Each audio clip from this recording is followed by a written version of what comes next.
in the white boat. Next to Amundarain. Down the gates Spain, go, and the women's under 23. Oh, what happened at the top right there? Oh, too close to the start. The calometer was kind of marooned on that buoy there. So there goes Hostrup, closest to camera. 62. Next to her is Stanley of Australia. Rosa runs for Cinco, who's in the white boat with the blue top. And it's going to be a nice ride for Rosa. She's going to get between those two boats and then slipping into the V. So it's good for her. Van Voorst from the Netherlands leads out on the other side next to the Argentinian. Velasquez to her left. 3-5-4. Voroskova of Czech very strongly just on the right of Hockley. It's a big group and it's going to get super tight in there.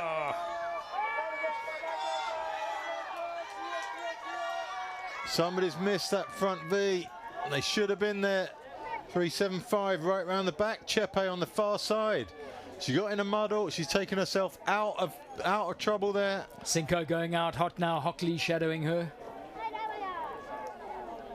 Oh, and the other swimmer. Oh, this is heartbreak for Jade Wilson. Oy, oy, oy. Jade Wilson is in the drink. Oh, right at the start. So leading out Cinco. I can't see. Oh, another one. Two swimmers. Amundarain from Spain. It's all going on out there. Good heavens. So Hockley to the right of Cinco. Hostrup to the left. Van Voorst in the orange of the Netherlands. Got the Italian up there, which is going to be Zeroni.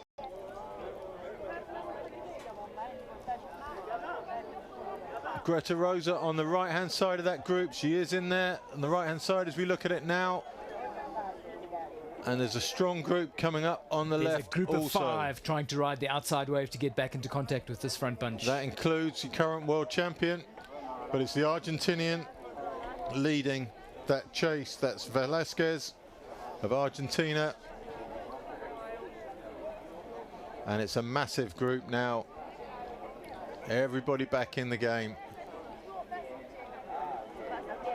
Amundarain's boat being emptied and hauled on to. Oh, don't want to know what emotion is going through her head right now.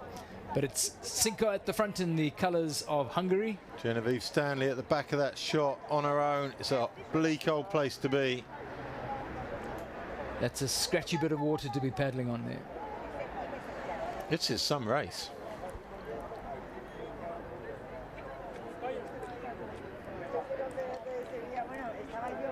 Van Voorst in the orange of the Netherlands on the right of that bunch. I think just as we go around those trees, Chepe on the far side is making her way up the group slightly, just overtaking Velasquez. You can see her with the sort of top knot white boat bun or whatever. What do you call that, Dave? What's your hair fashion like? A thing bun on the top of her head there. I'm as fashion challenged as you. Nice work from Greta Rosa. She's come round. She might even be taking up the lead for a bit, just to bring things over towards her. She's come round. She's gone round. Oh, come on. You're out of the way now. You have to drop back. If you're 61 there, that's Hostrup. Needs to move back. You have to know when those battles are over. Here comes Chepe. It's all going to kick off on the right-hand side. Hopefully Cinco speeds up. Yes, she does. Just to keep it settled. But Chepe is coming round. She's going round the Italian now. And it's going to get very, very tight. Van Voorst is going to have to drop back. So let's focus our attention for the moment on the C2 junior men. As I said, it's going to be tricky for everybody to try and keep track of this, not the least the commentators who are sitting in the bird coop, because C2 men are going to be followed by C1 women, all happen simultaneously, so it's going to create a bit of a whirlpool here on the Naretva. But there's your start list. Karapi and Lambo of Italy. Kubica and Vilga, they're the ones to watch, most certainly. Koigi and Totri of Japan. Perez and Madrazo of Spain. Rossi and Quick, not a bad name, from Germany. Zegi and Kolsar from Hungary. Toza and Scheiber, also from Hungary. Boceliuk and Lavrenchuk from Ukraine. And Silva and Araujo from Spain. They're racing 4 laps, 3 portages. It's a 15.5k haul as the junior men C2 drift down through that spider's nest of cables that's holding the start gantry in place against the flow of the Naretva.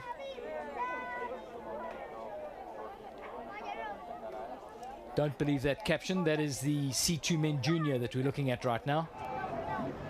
And away they go. Good clean start. Nobody left behind at the start gantries. One of the boats heading a bit of river right. That's the Spaniards, I think.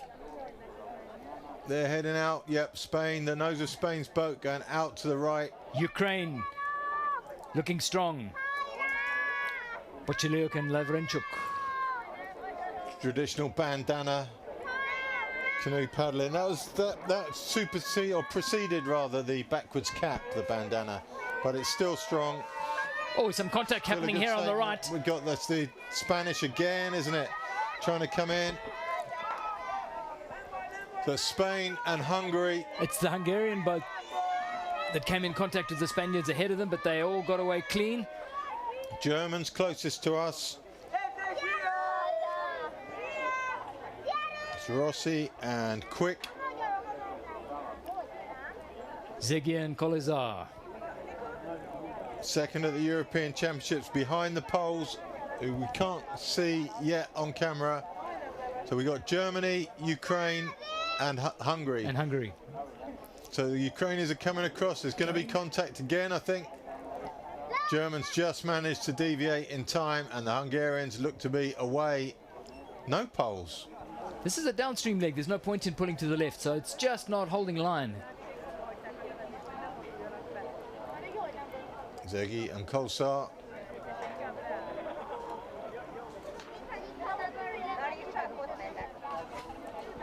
Pochiliuk and Lavrenchuk from Ukraine and Rossi and Quick from Hungary. There's the Poles, Kubica and Vilga. There the crew have formed. They were 2nd and 5th in the singles yesterday. That's a tough combination to beat. They were 1st at the European Championships and 2nd in this race last year in Denmark. But the Hungarians certainly are taking it to this field. They are well ahead. Zegi, Kolsar. And the Poles are wandering all over the shop back there. They're trying to find some clean water. These Hungarians are laying down sending a fairly strong message to the rest of this field. These are the terms of engagement for this event. You're going to have the turbos that we're showing you right now if you want to be competitive for a place on the podium. Away Hungary goes, and by some space at the early stages of the C2 Junior men's race.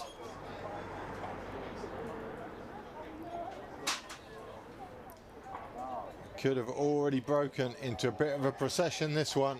It's going to be hard for the Poles to get back from here. Those Hungarians are looking super strong. Ukraine tracking them though. In the under-23 women's, it still looks like a big group of about 7, maybe even 8 people. The current top 8, Cinco, Rosa, Hockley, Anderson, Hostrup, Zironi, Chepe and Van Voorst. Maybe Forest of Sweden also.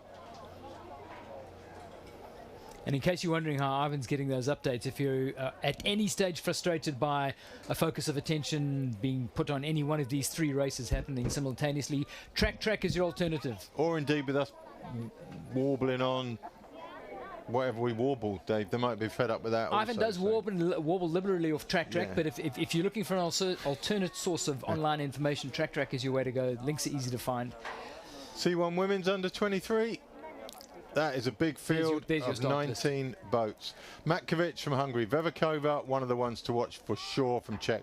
Bergeron from Canada, Baba from Japan, Dazitska from Ukraine, Voltan from Italy, Kovalak from Poland, Hegedus from Hungary, Veerman from Germany and Laura Ori from Slovakia. Yazuda from Japan, Glizan from Moldova, Garcia from Spain, Magarian from Moldova again, Konda from Spain, Kodotova from Czech, Karu from Canada, Vigorito from Italy and Zazulia from Ukraine. Form book's quite mixed on that. Veverkova is in form, as is Hegedus there, and Annette Wehrmann is the European champion. So everything to play for. We got top 3 from European Championships here. Race 3 of this bonanza of paddling on the Neretva gets underway with the under 23 women's C1. Super strong start from Czech. Veverkova, as we thought. Metkovic from Hungary just trying to stay in with her. We got people coming across the course already. 4 up from the bottom was the Czech Kodotova. So she's the one in the bright blue shirt on her own, leading the kind of right side of there. There's your world champion from, I think. Annette Wehrmann in picture there in the German colours.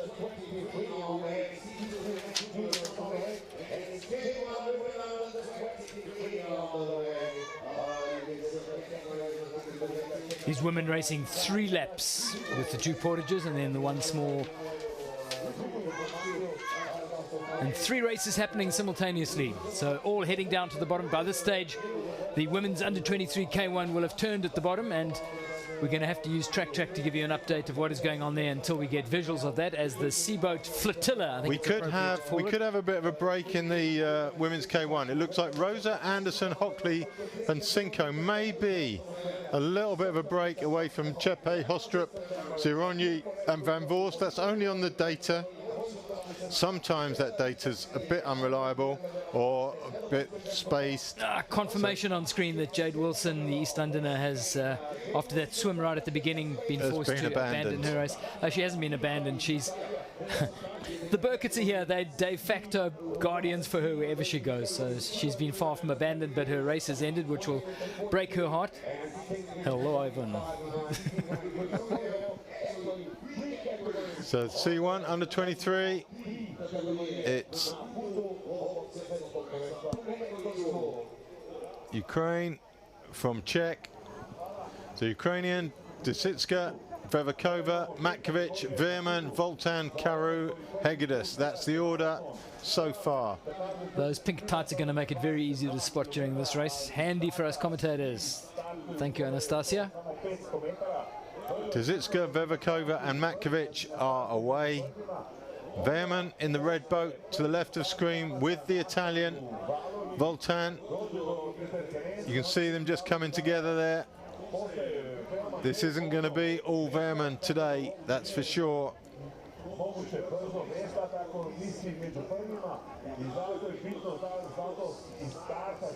The white C1 of Anastasia Desitska. And on the far side, you've got the Canadian. There's a solo charge coming from Canada's. I think it's Zoe Bergeron who's picked a solo line up against the far wall. She's quite a long way back. I think the camera angle's deceptive there. Certainly on track, she's in 17th position, Bergeron.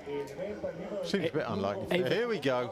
Back to the K1 women under 23, and it's still a big group. So Rosa leads. We got Cinco.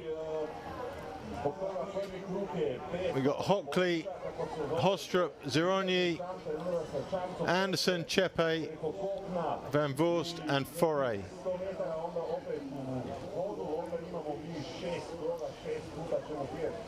Great start from Rosa. She'll be well pleased with where she's found herself in this race.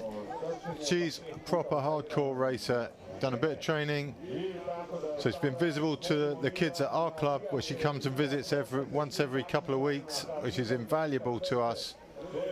And well, she's in lofty company as you look at that picture, so it's a great test for her ability. Saskia Hockley just casting her eyes up to the bank on the right-hand side, looking very relaxed. So Cinco just behind her. Hostrup tucked in the V. Chepe at the back, Foray at the back. Just off the back of that is the Italian La Calamita. Chepe flying under the radar as we complete the first lap. You do have to wonder what Foray of France is thinking, being sat out there, out in the flow, without a wave, just join in behind the group and find something. There she goes, a little bit more comfortable. But Rosa is taking it to them, and she can keep up this uncomfortable speed for a long, long time. Rosa, Cinco, Hockley, Hostrup. It's the front four as they come past the portage in front of the crowd, which is appreciable this afternoon and enjoying the spectacle.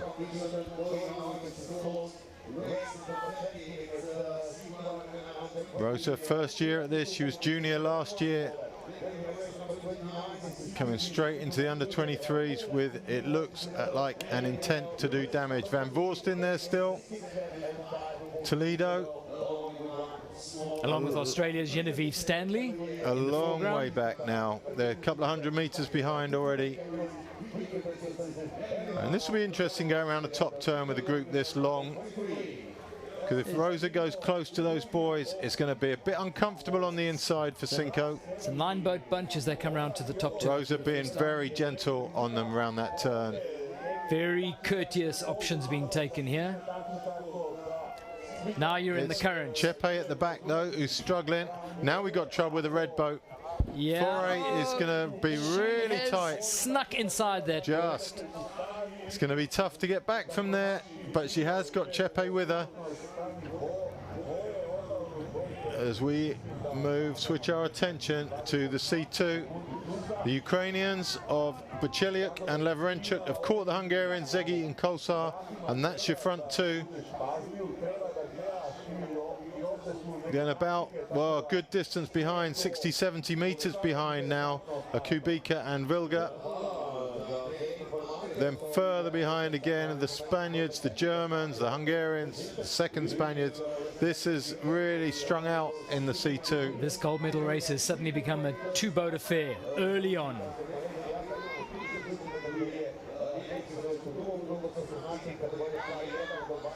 Christian Kubica and Alex Vilga with work to do if they want to try and get to within contact of Zegi and Kolosar and the Ukrainian boat of Bachiliuk and Lavrenchuk.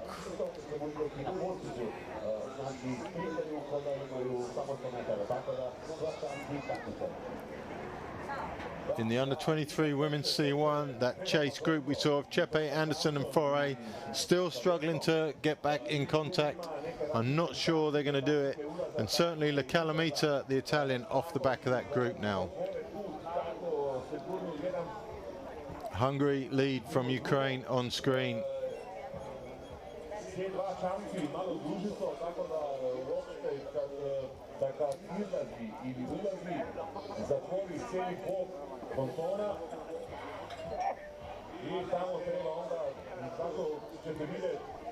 The Ukrainians right alongside, gunnel to gunnel, as these two C2s come up the right-hand side. Hungarians squeeze on, that's a little burst of speed.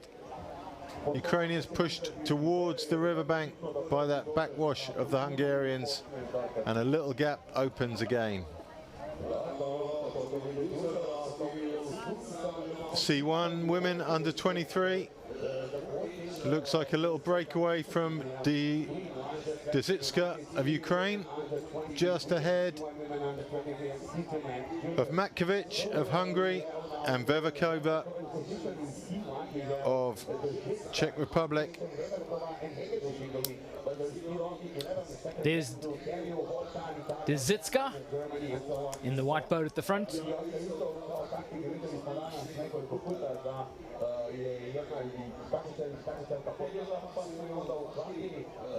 Both of those chasers would love to reel her in. They look like they are reeling her in, They are don't they? making progress at that. Metkovic is the one Into the turn. lead in that chase. That's wide turn again. They're all getting around there, all left-handers. Yeah, but that's a great tight turn from third. And look what a difference this makes. You could actually slingshot herself right into the lead if she keeps the pace coming out of this turn. She's got to get across to the tail of the Ukrainian. She is still in the current there. The one con about taking a tight turn is that you are still in the river flow. Hungarian will go far right here, I think, to stay out that flow. And they'll all end up together. You see how Vevakova has made her way to the right of the Ukrainian. The Ukrainian staying out, quite far out into the middle of the river. It's Alex Keru of Team Canada, who's in the top 5 at the moment.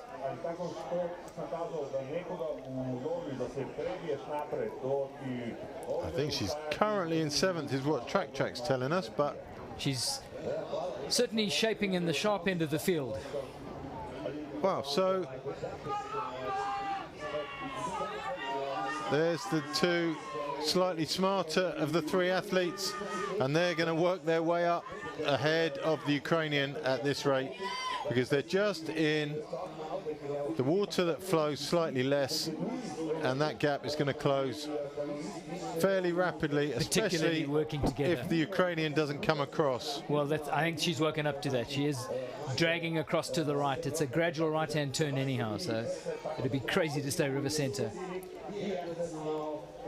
Hungarian will stay super close to that edge, and we think that will be enough to keep that gap. Back to the under-23 women's K1. Now it's Hostrup leading, Rosa to her right, Hockley to her left, Van Voorst in the V at the back, Cinco out to the right of the group, along with Chepe, who's made that break back. Zironi also there in the back with the black boat.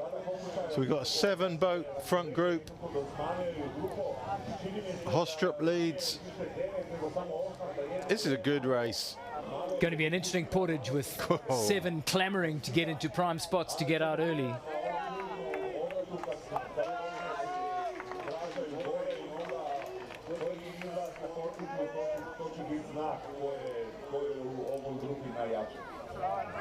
So look at all the people behind. It's ones, it's individuals.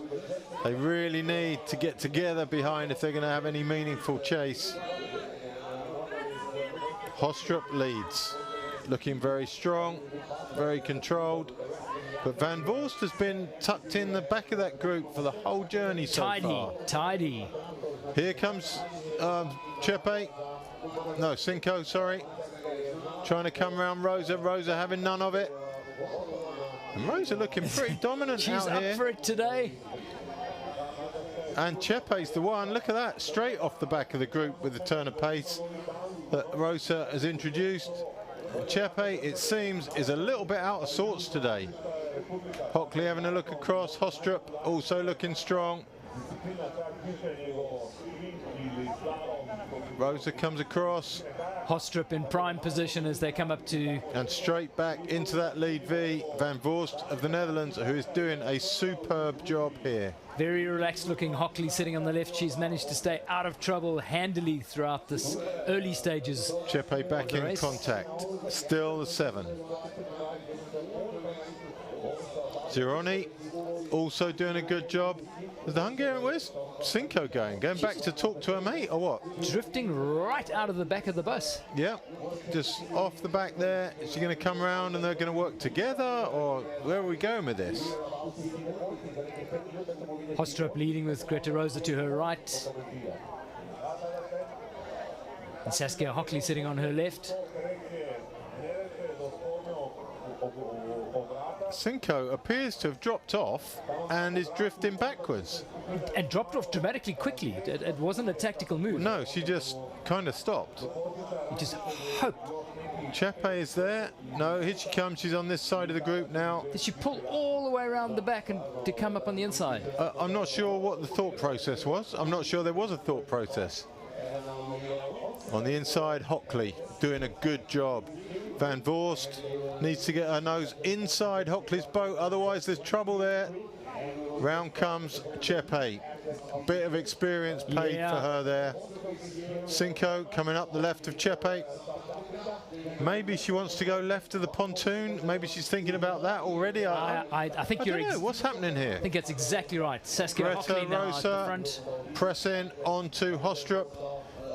Rosa does not want to be second wash out, but she hasn't got any say in it this time. Chepe looking a lot safer all of a sudden. Cinco, after a bizarre move round to the left side of the group, back in contention. Who's in the V? Van Voorst again, just moving from one to the other. Rosa having another go on the right-hand side. Hostrup will hold her off. Hockley being very gentle on both of them, leaving plenty of space. She doesn't have to leave a space for two, and it's going to run out very shortly. She is going to cut a tight line as they take that gradual right-hand turn on the reeds here. Rosa has to drop back. There she goes, drops back just in time. This drone shot is so good. This is what camera work is, isn't it? We're in the race now, guys. Rosa. Oh, and we're paddling in the reeds now. Hockley's got every right to take that right line. Nothing wrong with what she did there. It just rattles the cage further down the bunch. Gives an opening to Rosa to come up the right-hand side and to the right side of Hockley, if she can get round all the way. But I feel Hostrup will want that. Here comes Hostrup on the right. Bit of weed on the boat, but she does not want Rosa coming round her outside. And here we go. C1 women under 23s. There's your leader, Dazitska from Ukraine. 20 meters ahead now of the chase pair, which is Metkovic and Vevakova. So they never did close her down. It seems like she is just better than they are. Well, couldn't get two more contrasting races if you tried. No. Stop there. So Dazitska. 25 meters already the gap, so it's up to her to manage her own form and her own race plan from here.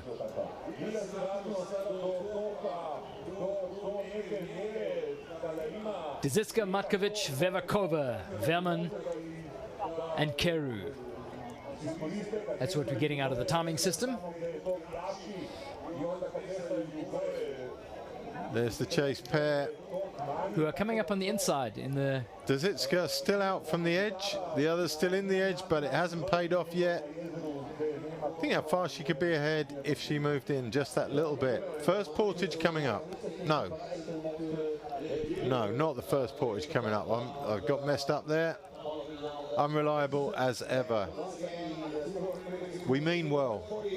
He who comes to work in socks and Crocs cannot be trusted. It's an untrustworthy look. She's looking so strong. She's hardly paid the price for that slightly deeper line and taking on the current. And there's a good sense of the gap back to second and third. Vevakova and Metkovic. We'll see what the relative portaging abilities are. Verman, though, a long way down, another 20 meters behind, on her own.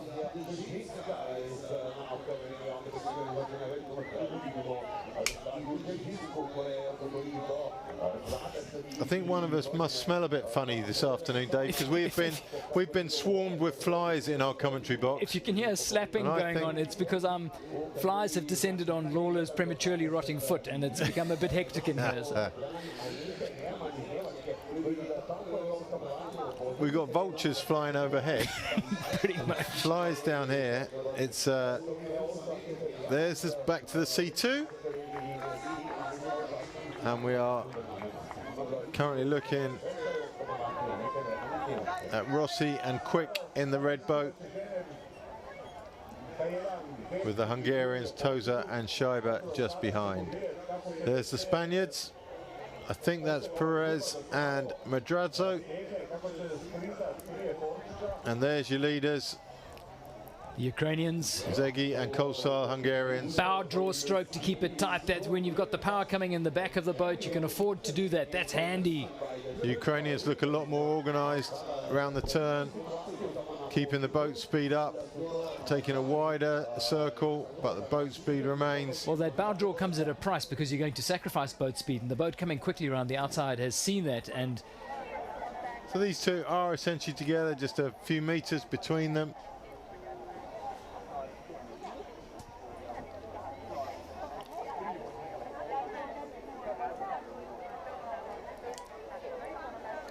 And those about 50 meters up on the crew in third, which is Kubica and Vilga. And here we go back to the women's under 23 K1. So Cinco has now made it to the front with Chepe. So maybe there was a plan after all to just get together, and maybe Cinco was prepared to make a sacrifice to do that. Well, Hockley always been in that front three. Cinco had to come out of the shadows in this race. She was a bit player for the first half of the lap, so I think she'll be far happier being in the dominant position at the front, as will Hockley, who is, for most of this race, been sitting on that left wave. Yeah, but Van Voorst, where's Van Voorst been sitting for the whole 2 laps, man? She's in that V, she's been in that lead V every single time we've seen her. She's in the premium seat there. If her portaging is half decent, she's going to be in a very strong position.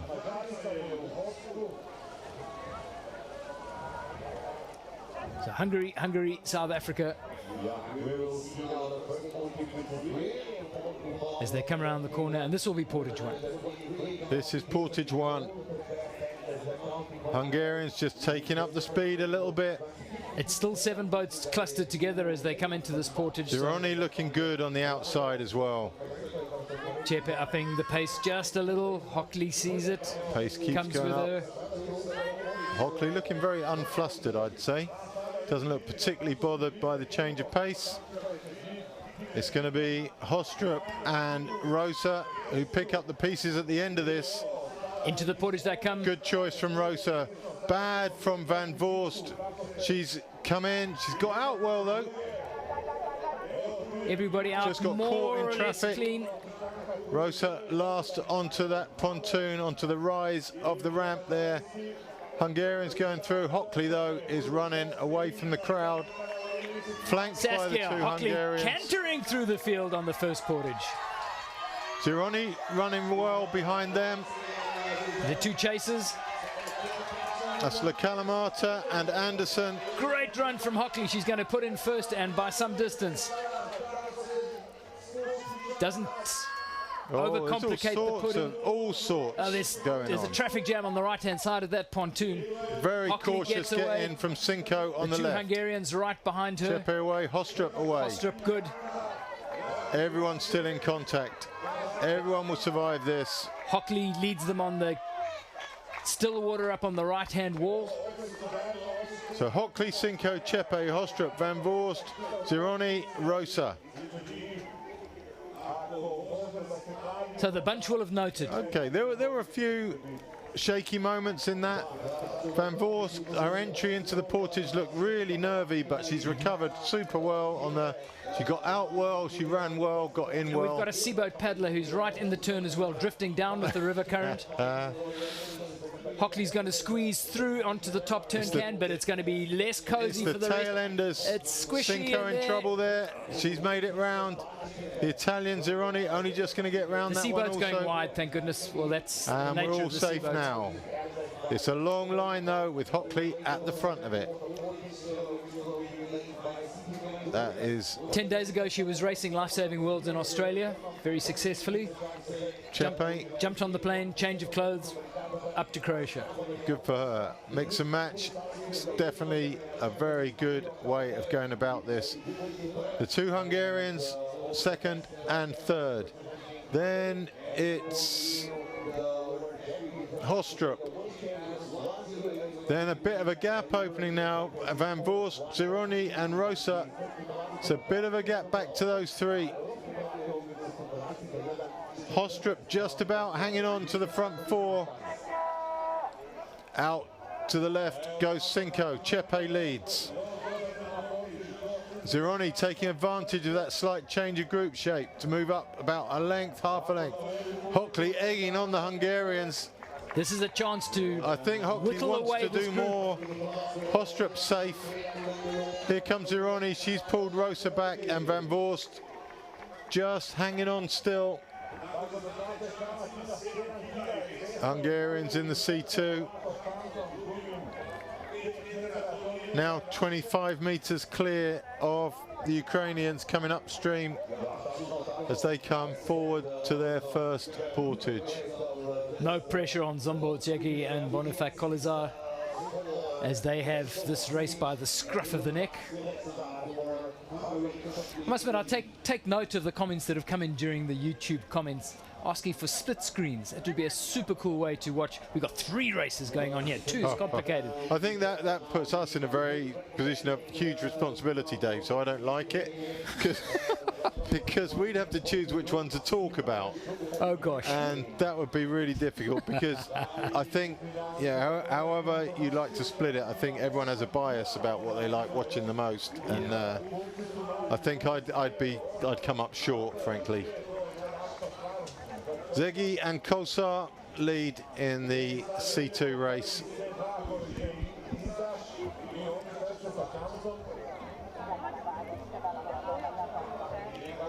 Junior men C2, they are looking good, coming into their first portage.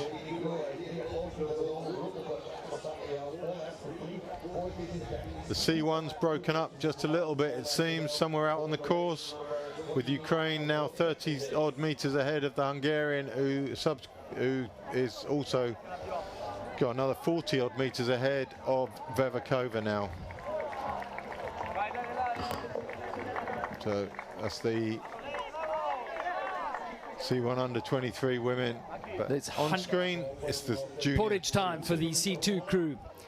As Zombo, Zegi and Bonifat Kolazar come out to portage under absolutely no pressure. No stress as the boat drifts slightly away. They can drag it out. Doesn't look like they're carrying any water. No urgency to empty. But the chasers are just a shake and a rattle behind them. There's still a hot race on here. The poles I said going they were under no pressure. I retract that. Into the seconding zone they go. The poles are pushing on. Spaniards behind them. Silva and Araujo. Here come Poland. They should be the boat in form, the Poles. And they're right on the tail of the Hungarians, who are pretty sedentary in their entry. Come out with. And if anything, there's a change of lead happened right here. And they're taking off on the still water on the right-hand side. So just a little bit of a scare for Zegi and Kolazar. Just a little reminder that you can't afford to get complacent, even if you do work yourself into a lead. Looks like they're going to get ahead again by the turn.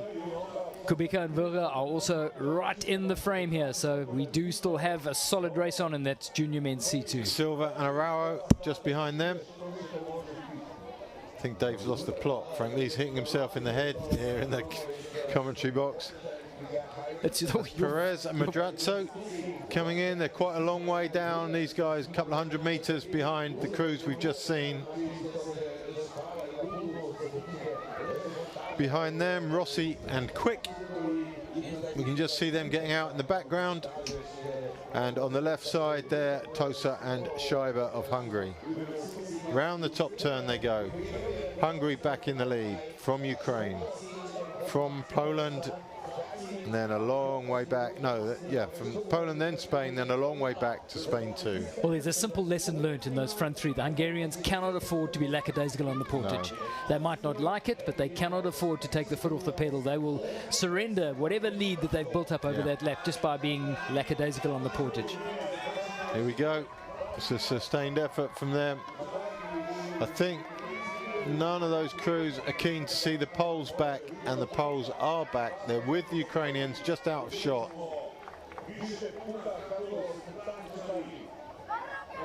Kolazar and Zegi restoring the status quo. There we come. There's Ukraine and there's Poland. And it looks to me like Poland are going to overhaul Ukraine fairly shortly.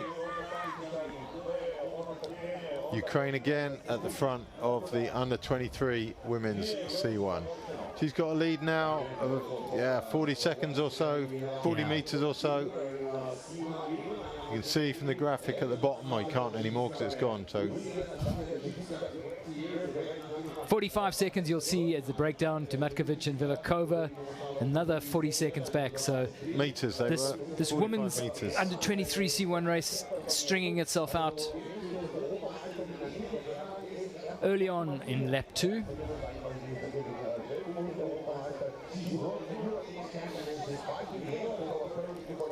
One boat race at the stage in the C1 women. And there in the background, that's what I think a lot of the people would love to focus on right now, is the K2 race, which is of that. All the girls back together again, it seems. Rosa leading in the under 23 K1. There's the single file strung out under 23 C1 race. It's a deceptive view that it makes it look a lot closer than it actually is. So I think we're down to 5 boats. Oh no, we might have lost, Chepe may have lost her tracker. So it could be 6 boats in that front group now. Rosa, Cinco, Hostrup, Hockley, Zironi and Chepe.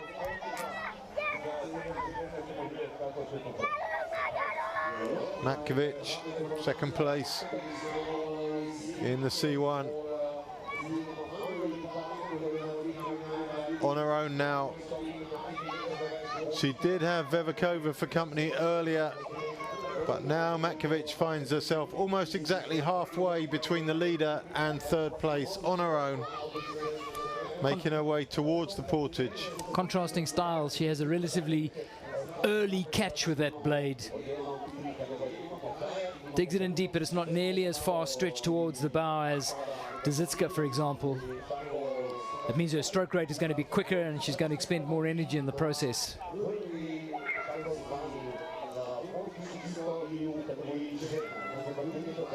For a Friday afternoon, a decent-sized crowd has gathered up onto the banks here. I know a lot of them are friends and supporters. There's always a crowd pleaser among them. Put a big screen up and you've got one of these. Focus on the positive, my man. Focus on the positive. Koretova from the Czech Republic, being shadowed by Karolina Hedgeris. Ukraine lead, as they have done for a long time now. Metkovic just behind Vevikova, just behind. Vevikova falling back kind of towards Veerman. Veerman closing that gap on Vevikova. It's just about 20 meters now between Vevikova and Veerman. Veerman in with a chance of a medal again.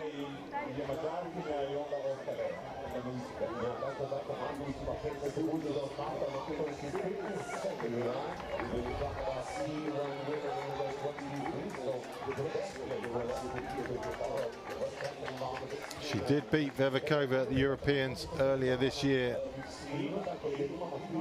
but the two leaders, neither were at that race, and they've been hiding away, probably training or something, and now have sprung out in first and second place. Here we go. So we're looking the same 7. Cinco, Chepe just trying to come around the outside of Hostrup. Hostrup holding her off, which has forced her into the lead. Cinco doesn't want her to lead. Rosa protected on the inside. It's a nice place to be. In the V, Hockley we've now on the got diamond. Hockley. We've lost Van Voorst after a brilliant first 2 laps, and now she's not in the running. That's a real shame for her, because she'd done a great job. She's off the pace, she's out in no man's land, 50 meters behind this group. Argentina, France and Czech Republic there. That's Velasquez, Voroskova and Foray. They're quite a long way down, some 200 meters odd down on the leaders. Karolina Voroskova just alongside Velasquez.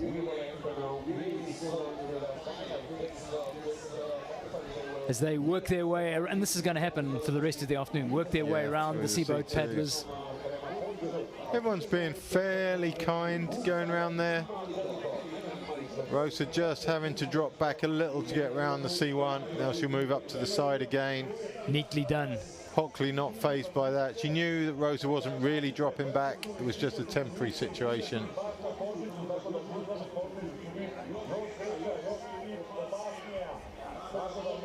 So we got 2 Italians in there now. La Calamita and Zironi both in that group.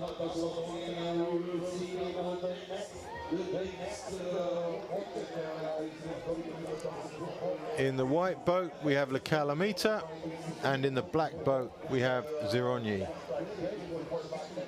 2 from Hungary, 2 from Italy, 1 from Denmark, 1 from Great Britain, and the sole survivor from South Africa after they took a swim in the early stages.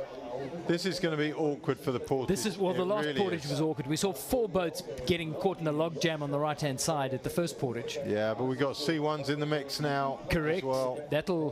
That potentially could really spice things up. Cool heads needed here. It's going to be uncomfortable. 1, cool heads, and 2, it might just create an opportunity to slim down that group from 7. Yeah, ones who looked vulnerable in that group last time, we had the Italian, we had Rosa, also struggled. There's your leader in the C1. Those K1 girls will be hating this at the moment, I think. They'll be looking, trying to judge where they're going to arrive at the pontoon, whether they're going to catch the C1s before, during or after.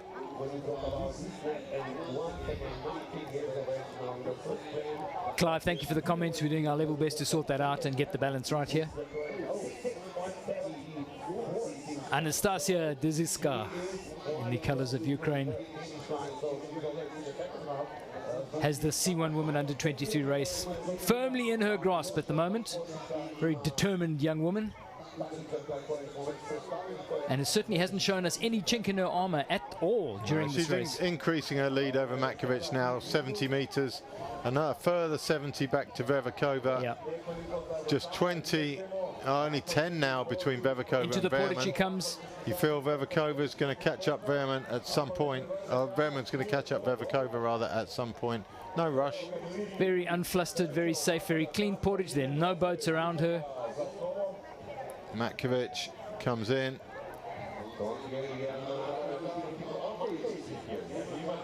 A little bit quicker. A little bit quicker. Dear. This look, I think she can be caught on the run. That's a hobble at best. She is not a land mammal. She's good on the boat. And she's looking up at the big screen, and she will see in the background the Hungarian is in the picture, which she would not have wanted to have seen. So we had 70 meters the gap going into this portage. But Metkovic must fancy her chances of closing down Dzitska on this. That is a cautious entry. Metkovic, we've just seen her head, I think, go on bottom of the screen. And she's putting it on the right, and she could actually take the lead with a quick put in, which is what she's done. She's blown that entire lead with a pedestrian portage. 70 meters lost in a portage that is 150 meters long, if that, maybe only 100 meters long. And it's game on at the front of the C1 race. We must have the K1s coming into this. There we go. Here we go. So Hostrup leading as they come into the portage. Italian going left. Rosa at the back of the field again for this one. It's tough for her. C1's on the portage. It's going to be hard getting in. 4 going right again. It's good. That's hard for Hockley. Hockley's even pushing harder. her way Italian's through. going in. She's had it. She's swimming. Hockley and the Italian have collided. That'd be hard to work out what happened there. Both Italians are in trouble. Hockley's lost her paddle. High drama on the portage. The Italian is swimming. She's lost contact with the paddle. She's regained the paddle. Oy, oy, oy. This C1 really needs to be shifting. Hostrup, the way by far the best managed. The yellow shirts were all watching that rather carefully. The yellow shirts have got some untangling to do there. Here comes Denmark. Hostrup. Hostrup away Chepe. beautifully, cleanly. Chepe just behind her. Hostrup doing it all right. Cinco getting in amongst the sea boats as they get away. On the left was the South African. She had a torrid time at the beginning of that portage. Recovered well from a messy situation, but be a good replay if our guys upstairs can pull that back. Who knows what happened there, really. They all came in at the wrong angle, didn't they?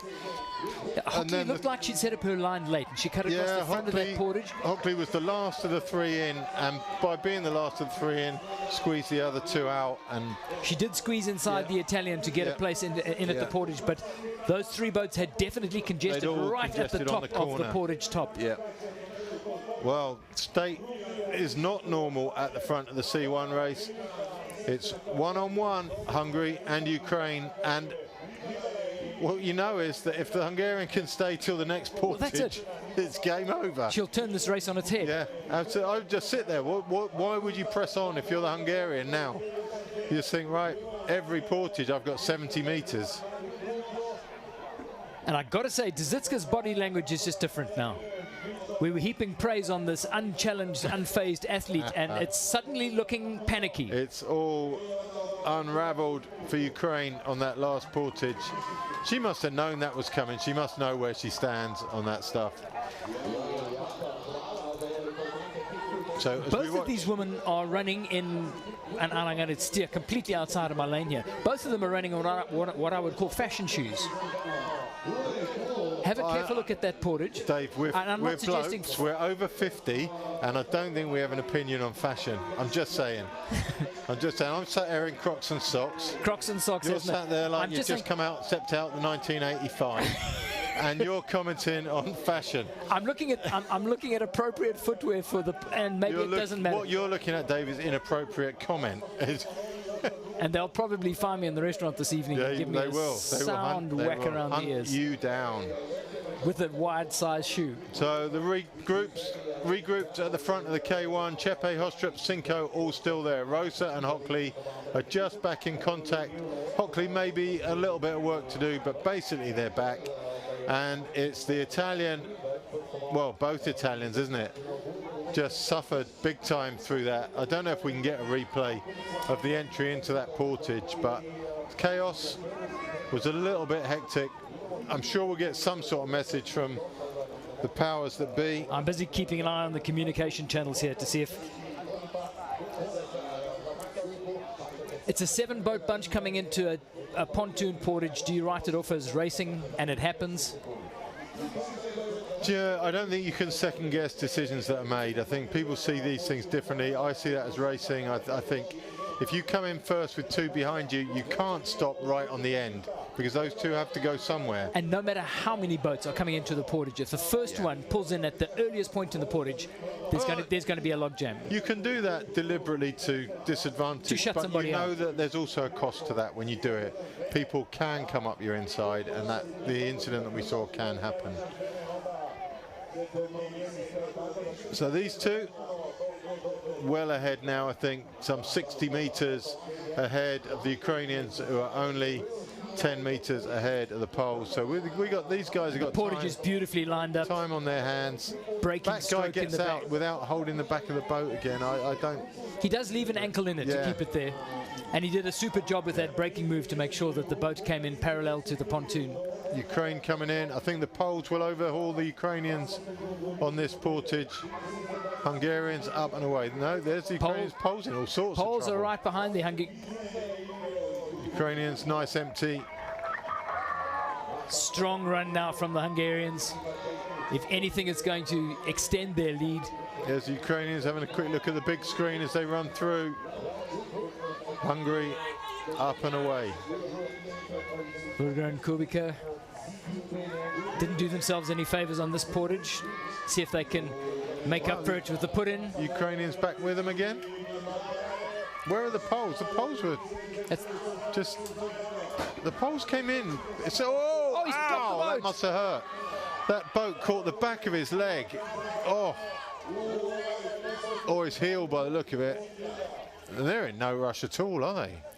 Well, 1, they're in no rush, but 2, they're in trouble now because they've lost contact with that group. Big grind coming from Christian Kubica and Alex Vilga. They were with the Ukrainians coming into that, and they're about 50 meters behind going out. Zegi and Kolosar into the turn. I thought they'd close the gap on that, but no, absolutely not. So Hockley definitely back with that front 5 now. It's just down to 5 in the junior, the under 23 women's K1. Down to 5 boats. Chepe, Hostrup, Cinco, Rosa and Hockley. Before the portage we had 2 Italians. After the portage we've got none.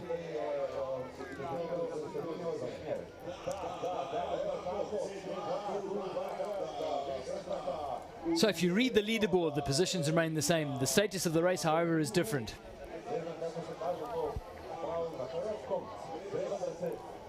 Hungary back to the front. Ukraine in second, but second alone as the Poles find themselves up in catch-up role after a rather dramatic portage.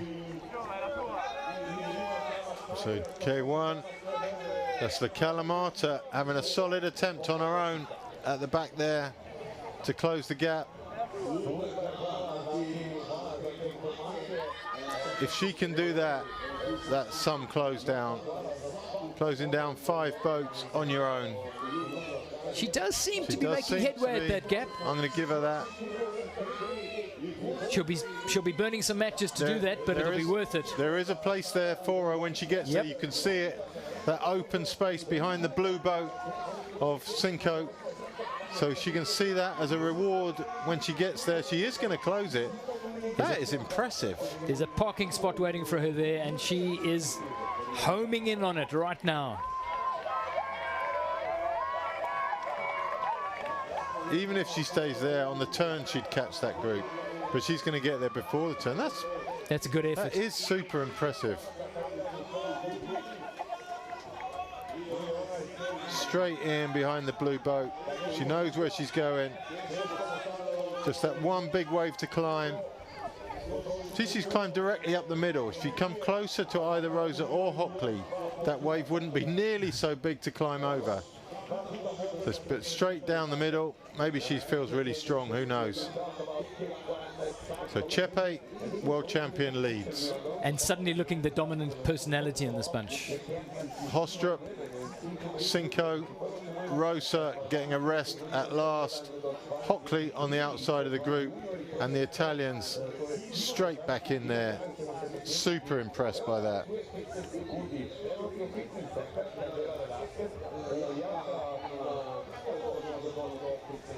We've got a penalty warning, a penalty notice for boat 373 Velasquez of Argentina, who came back up through the finish line. How are you that far out on the water? I think there might have been a technical on that, steering an issue on that. That was a very odd deviation.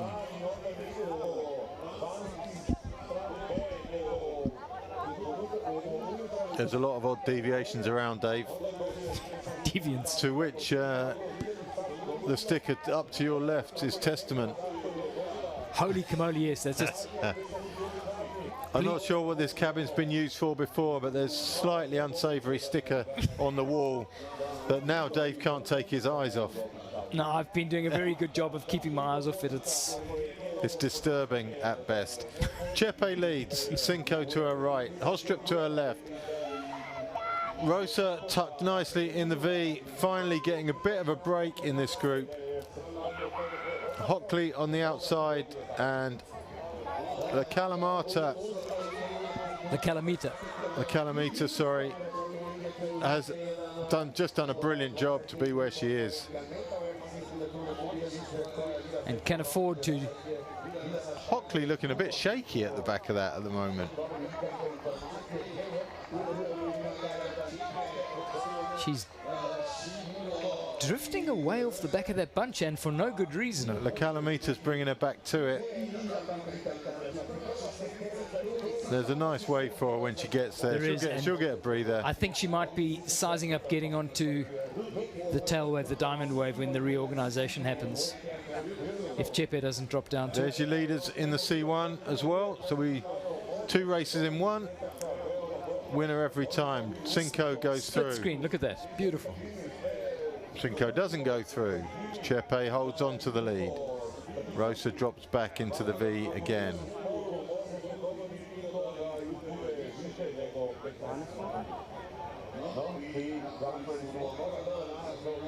Hockley finds herself in economy class.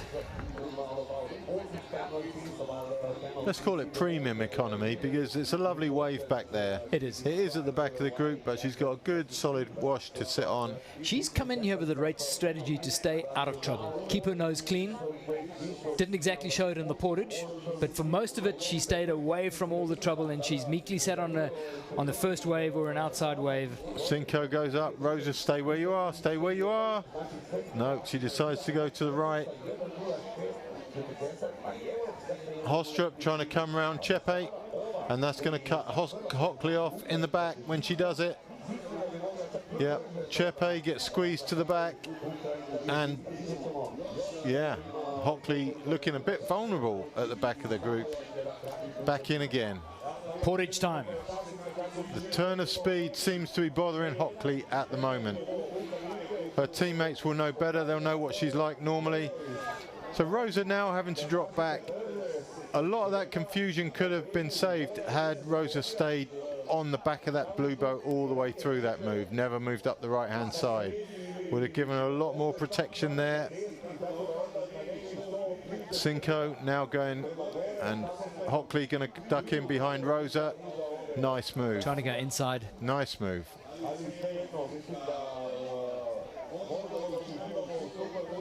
Italian looking good. Water's deep there, we hear, despite the fact that the paddle blades are almost touching the reeds.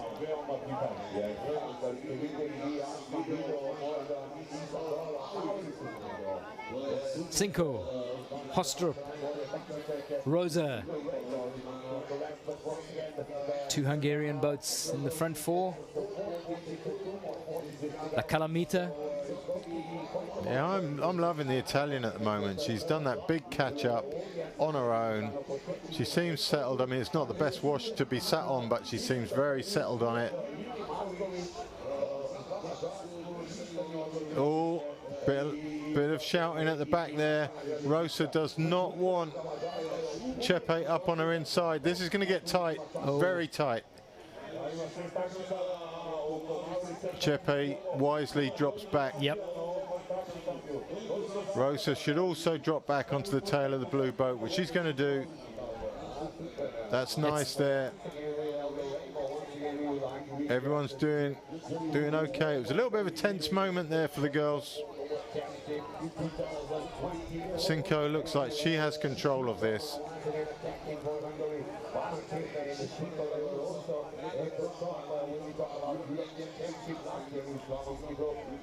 Chepe in the cheap seats at the moment.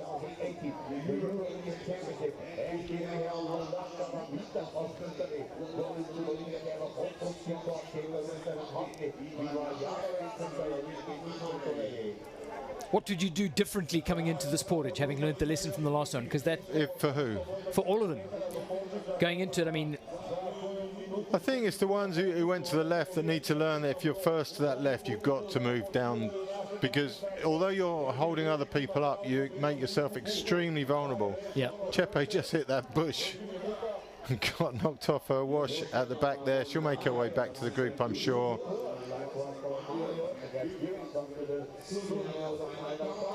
Still quite a long way to the portage as we go back to Van Voorst, Anderson, Zirogny, who took that swim. Yeah, she's good enough comfortably to be in that front group. Van Voorst was early days. I mean, she had a proper ride around those first two laps. I'm not sure where it went wrong for her. And then went missing in action. Yeah. Who? Oh no, it's the C1 that's with them. Yep. That's Vevakova. Here we go. Hostrup. Hostrup has been pretty dominant on the lead-ins to these portages. She has. Rosa shadowing her. The Italian and the South African in exactly the same positions again. I hope there's been a learning curve. Chepe at the back, not sure what her management is like at the back of a group. She's normally further towards the front. Hostrup's been very impressive on the lead into all these portages. Ford took the quick line into the right last time. Will it be the same again? Rosa's I think the Italian will go left.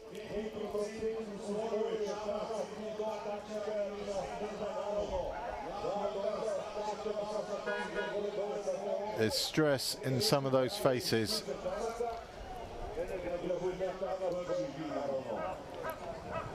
Not least of all Rosa, I think, who's been dropped back on by the Hungarian a little bit.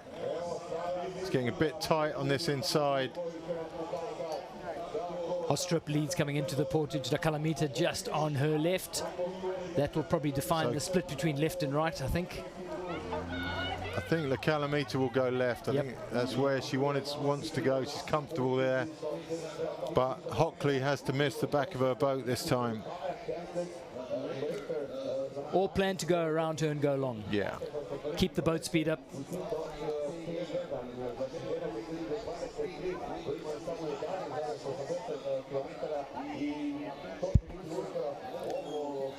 Hostrup looking very, very good. Yeah, and holding all the cards. There goes the Italian.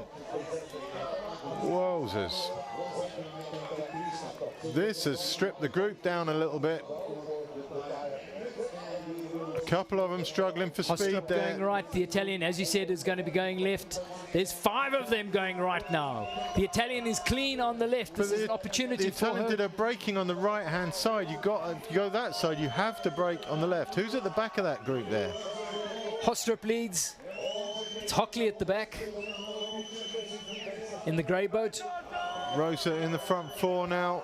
Hostrup comes into the feeding zone. Hockley struggling just a bit. Hostrup looking good.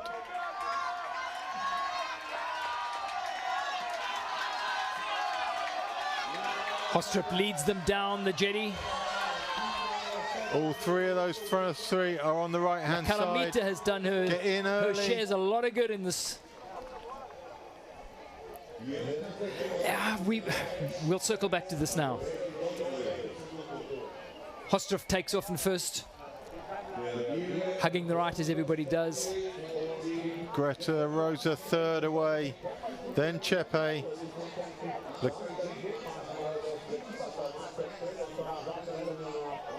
Then the Calamita, and last out of that portage this time is Hockley. The Calamita taking the direct route to the turnbuoy. We know that doesn't work too well. And here comes the Ukrainian portage. She does not enjoy these bits at all. That ramp nearly, she's looking backwards rather than forwards.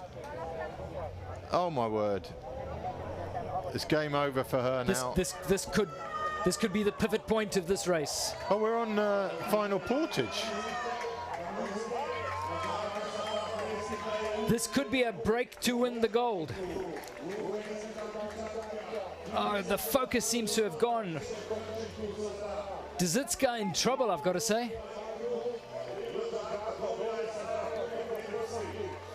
Metkovic. And she can only watch as Metkovic gets away in front of her with a short lap to do. From being utterly dominant and having this race by the scruff of the neck, she's watched it gradually trickle through her fingers.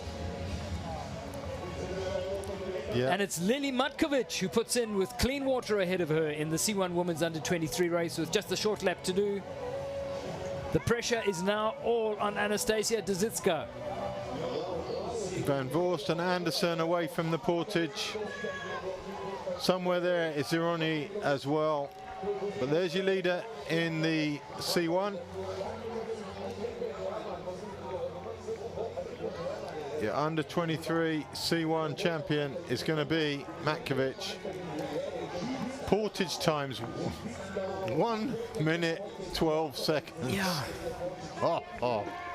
That's oh no. Argentina down. She was the one who had the penalty. She's got the penalty, so that's the naughty chair that you're seeing in action there. 15-second penalty served. The boat has to go down. 15 seconds for passing through the finish line. So Metkovic has got this one ahead of Dzitska, who's going to be ahead of Vevikova. And that's how this race is going to finish. What a staggering turnaround. Well, if you're going to take over a minute to cover just under 100 meters, yeah. Sprinting might be calling you.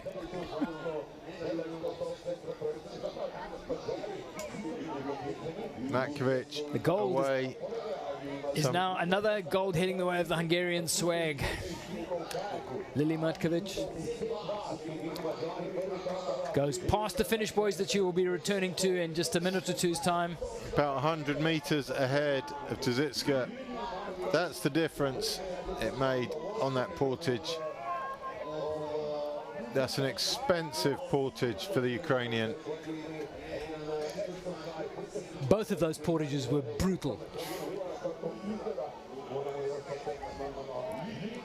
The first knocked the stuffing out of her and you could see how it rattled her. The second just saw the race get away from her completely.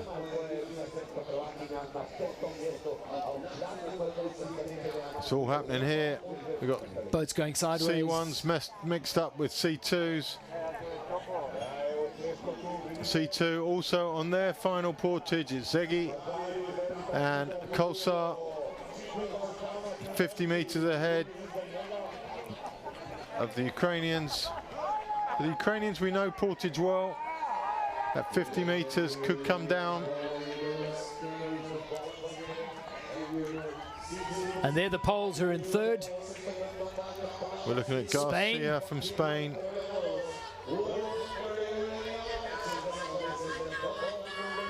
Zegi and Kolos are backing themselves on the water because it's a casual put in again. Let's just call it composed. Whoa, Spaniards have come up on the poles. There's a race on for bronze now. That's Silva and Aral up on Kubica and Vilga. There's silver medal, almost certainly. They're just 10 meters down on the Hungarians.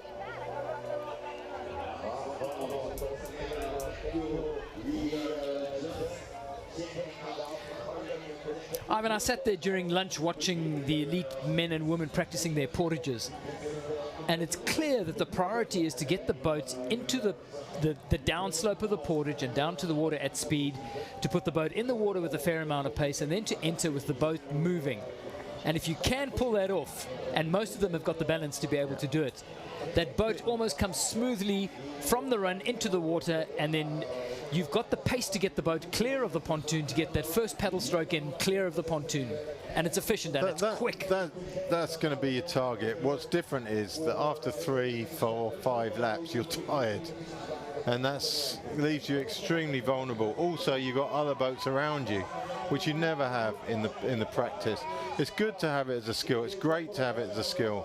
But you've got to have a safety net backup option for when it's busy. You know, you saw the under-23s women's K1. It's chaos at times. Zombol Zegi and Bonifak Kolizar racing away, scooting past the boat of Celia Toledo in the Spanish red.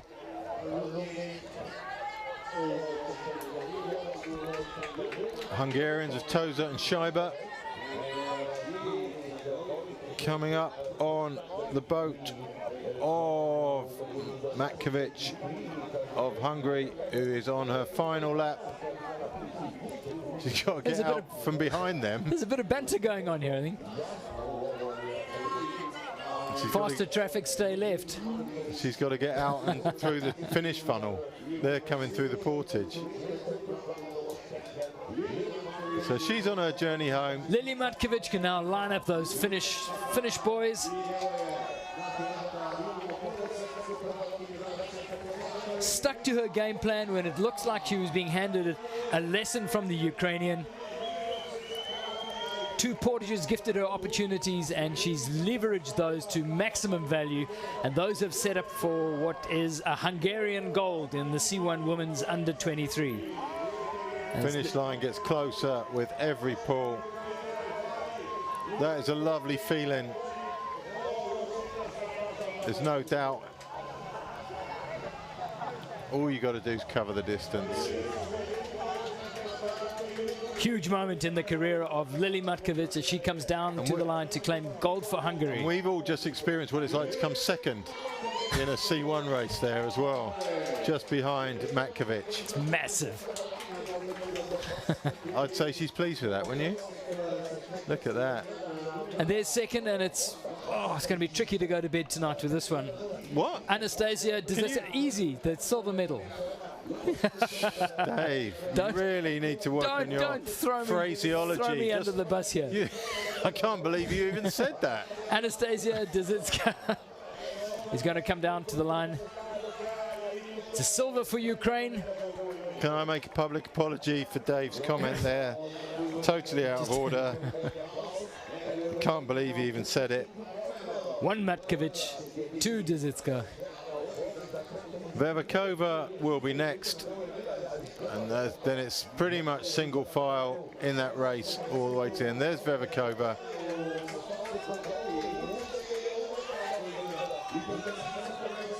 She's over the line.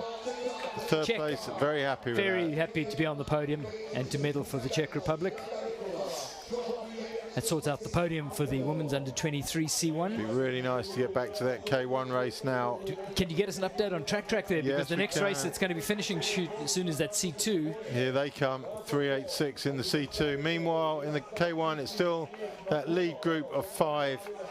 Hostrup, Sinko, Chepe, La Calamita and Rosa. Hockley now off the back and falling back fairly rapidly by the look of it. So here's your winners. They're somewhere out there.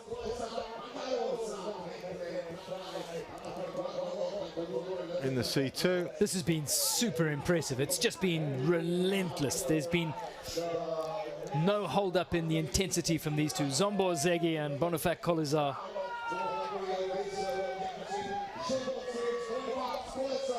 And they're going to come down to the finish line in amongst some of the C1 women under 23s.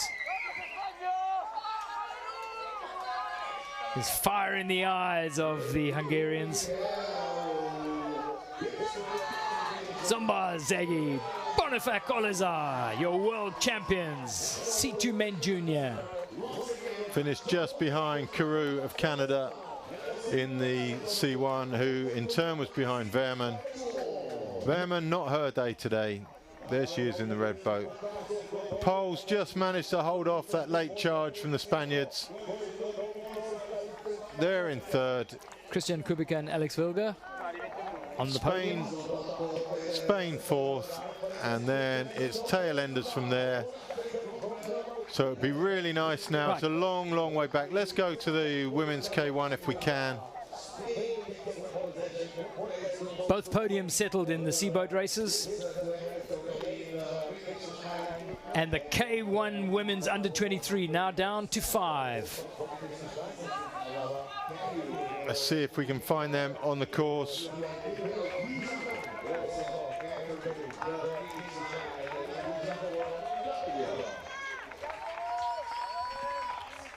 Remember, track is your alternative. Here we go. Source. There we go. There you go. Hostrup again 5. leading into the portage. Flanked this time by the Hungarians. Rosa tucked in the V, getting a nice rest.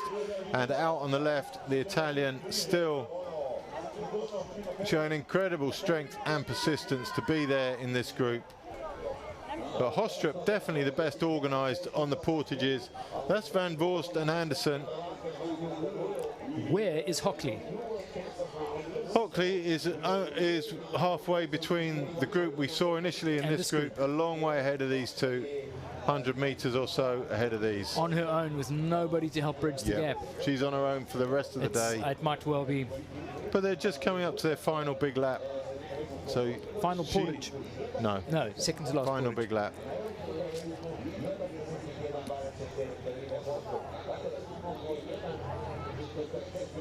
Pernille Hostrup.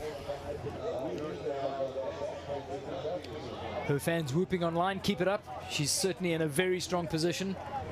And Hostrup, yeah, is she's looking been able to the use it best in the portages organised. as well. Absolutely. The best organised of the 5 currently left in that first group. She's led into most of the portages. She's going to lead into this one as well, I think.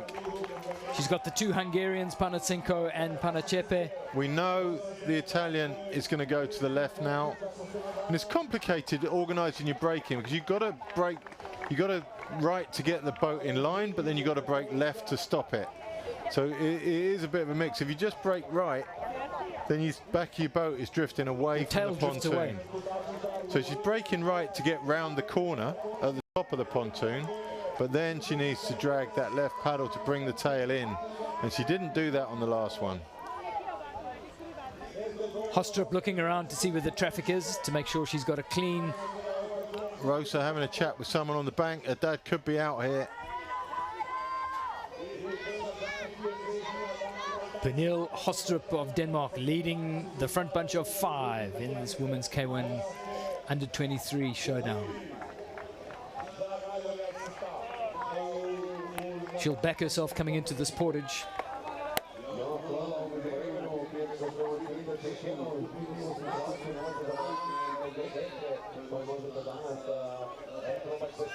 So Rosie, see, her nose just goes outside that little plume from Hostrup every now and then. Just needs to relax back a little bit and settle onto that wave. That wave will pick you up. She's overworking on a wave where she shouldn't be overworking. Ella Richter from Sweden in shot at the moment. Rosa's gone right every time into the logjam of at least 4, with only the Italian going left. Would you do the same again? I think being trapped in the V like she is, she probably isn't getting the choice of where she wants to get out. The problem isn't actually on the getting out now, it's on the getting in, when all 3 of those front runners get in on the right hand side. It might be worth stepping over your boat halfway down the pontoon just to get to the left side put in.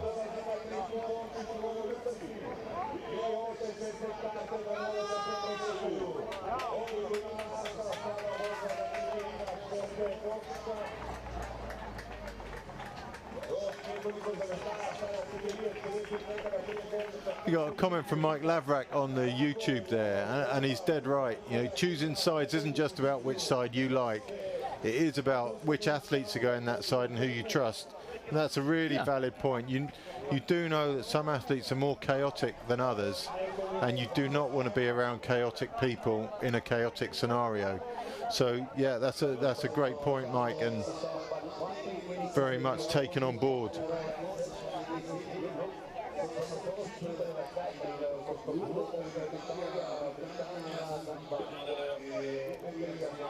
Into the portage, Pernille Hostrup, with the Hungarians sitting on either side of her. Rosa on her tail and the Italian on the outside. She'll be happy with that. She's been a left-hand option choice at the portage every time. She's done the whole journey upstream on that second washout, furthest out from the bank. Everything costs, and you have to weigh up those costs all the time. You can't, it's just like money, you can't keep spending because you only got a certain amount in the bank, and that will, I don't know, when it comes to it all kicking off at some stage, there's less gas in the tank. You might regret spending that money.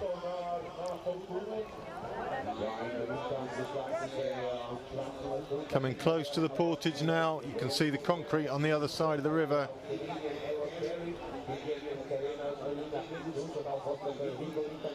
So this is our view coming into the portage. Hostrup, Chepe, Cinco, Rosa, La Calamita. Hostrup got quite a bit of weed. I was just coming off the front of her boat now. Still quite a bit of weed on there though. But Hostrup looking, Italian looking like this might be the last we see of her. She is tired. She's properly tired. Rosa coming in. It's going to get very tight with her and the Hungarian. It's just super tight there. Rosa just on the end of the landing stage. She's done well. She's up and away. And that's the last we're going to see of the Italian. She suddenly looks like she's gone bang. Yeah.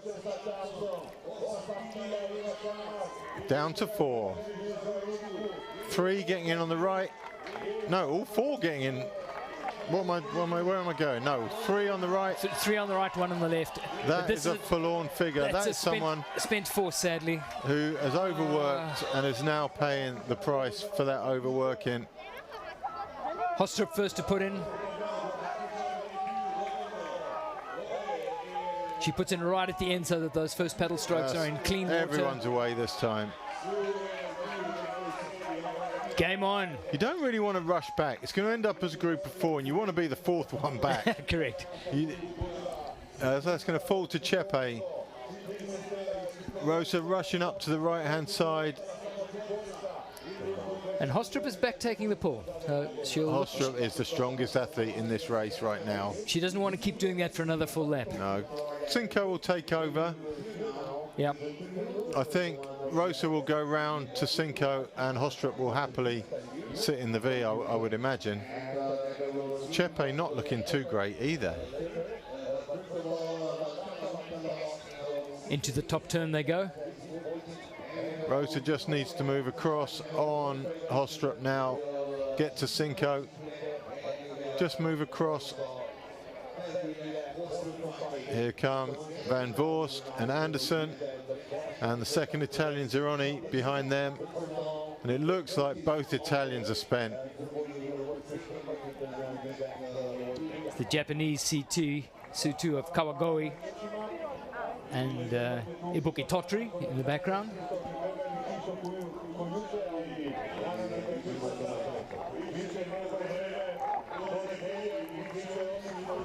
So finally the girls have got themselves organised. Hostrup has dropped into the V and Chepe comes up the side. Hostrup gets a well-deserved rest. And we're on our final big lap. One more portage to go.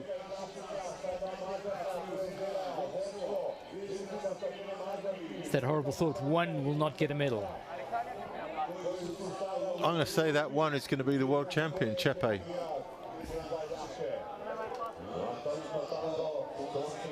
Yeah, unless, I don't know, it's going to be tight, isn't it? They're all nicely matched. Hostrup will be there in the end, I'm sure. Your winner is between Cinco and Hostrup, I think. And there's one medal between Rosa and Chepe. How much adrenaline is charging through Greta Rosa right now? You see Chepe, oh, it's changed now, sorry. Go back to that later.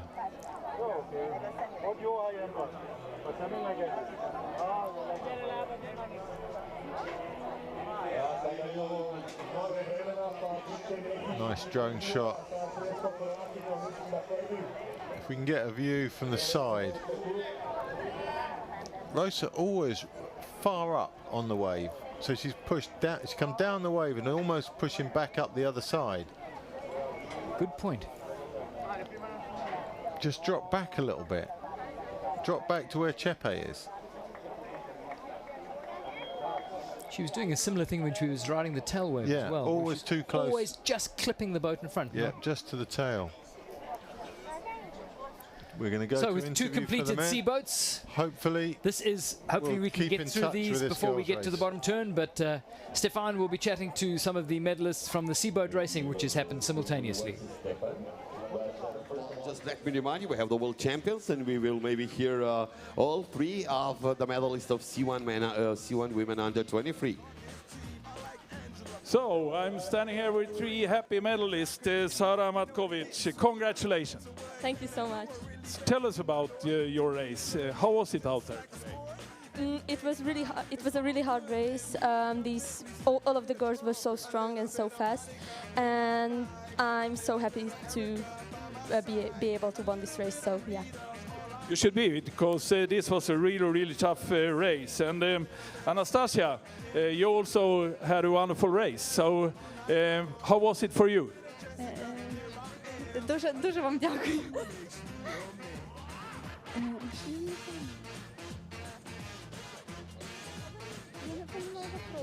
You can answer in Ukraine, of course. Було дуже тяжко, але я дуже рада такому результату. Я довго готувалась.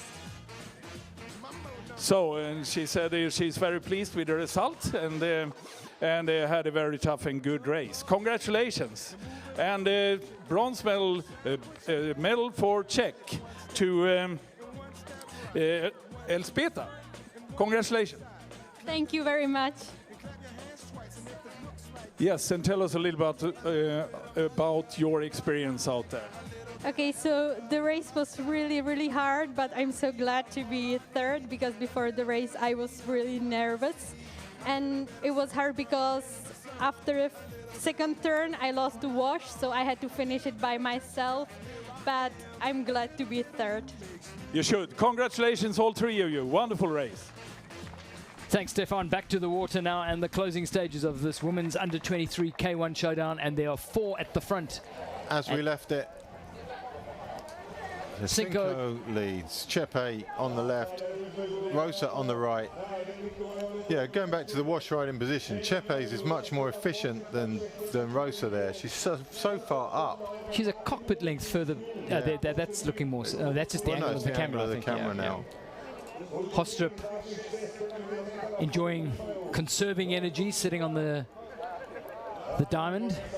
It's be interesting. Hostrup's come into all the portages first. They're going to get round the turn, and she's not going to be first. She's going to have to come round somebody. Be interesting to see who she takes on, whether she takes on Chepe or Rosa.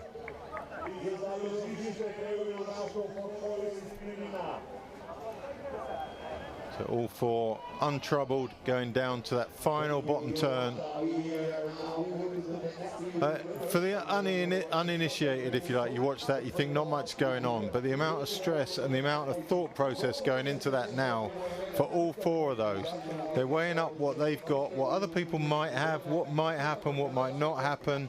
They know there's one more portage, they know they can't mess it up, and just those thoughts are churning round and round and round. You don't see it on shot there, but this is super tense and super tight. Luckily, the camera's being operated by someone with a pneumatic drill. It's digging the roads at the same time. All settled in now. Nicely done. Flock of seagulls just making it interesting as they... Oh, another 80s reference there from Dave. Dave McLeod. Going to burst into song any second. At this stage, you start mentally talking yourself up as well.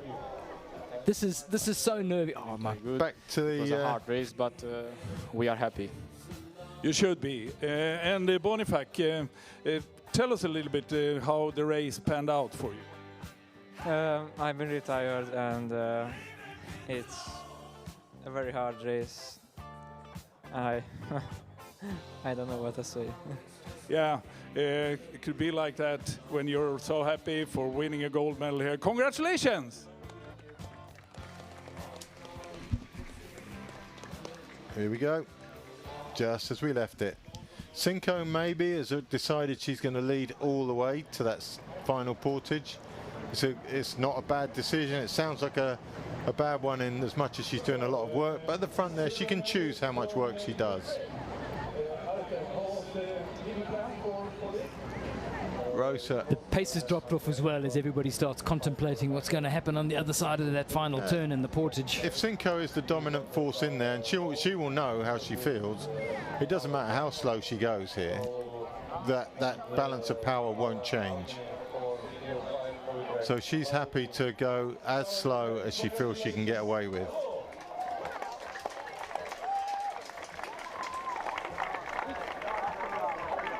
The calm before the storm.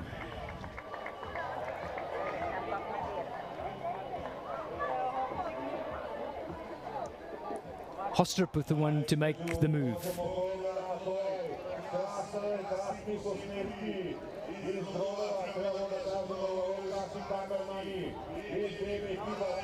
Hostrup will be planning. Trying to work out. Oh, Chepe goes to the front as they go into the turn. This suits Hostrup. Hostrup shadows her. This is an opportunity deluxe for her. Rosa needs to go in the V exactly where she's going right now. Oh, Hungarians are pulling this one together. Slamming the door on her. Rosa finds herself grinding up on the outside. Hostrup, to get to the front of this, has to take on Cinco now. Chepe pulling hard. It's a proper effort from her.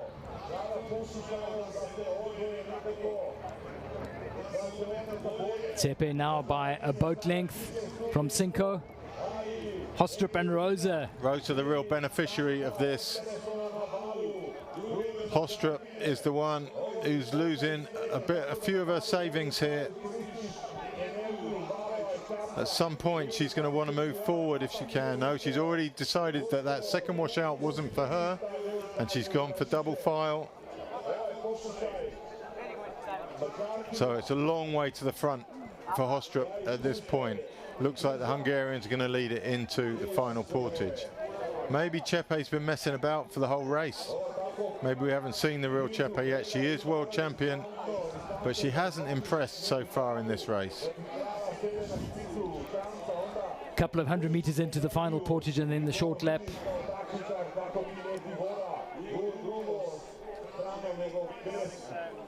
Hostrup just biding her time. Pace is not blindingly hot as they come into this portage. Chepe leads from Cinco, from Rosa, from Hostrup.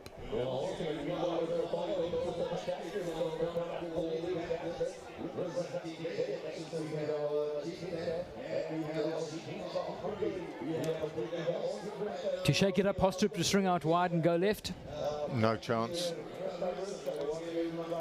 I think Cinco I still think Cinco's the fastest in here, and to get round her would be such a big ask. What she might do if she goes up the outside is force Cinco past Chepe, and that might serve her well. But even that's a bit of a gamble because it's a long way to go if she doesn't do that.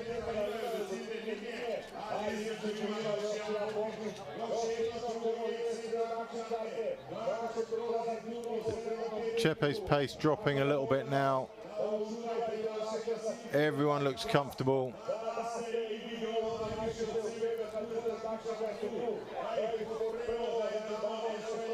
With only 4 boats going into the portage, the pace on the portage is going to be critical. It'll determine the order in which the put-in happens. All 4 like going right though. Yeah.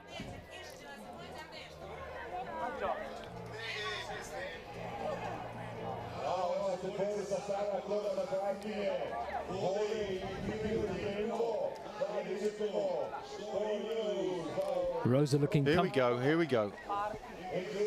Round comes Hostrup, putting herself in a position to do something. She'll know what the plan is. She'll want to get round Cinco to Chepe, would be plan A. I don't think Cinco will have that. Cinco's responded nicely to that. Just keeping the door shut. So Hostrup maybe. She's given herself an attacking platform. Maybe she's happy there to go left on the portage.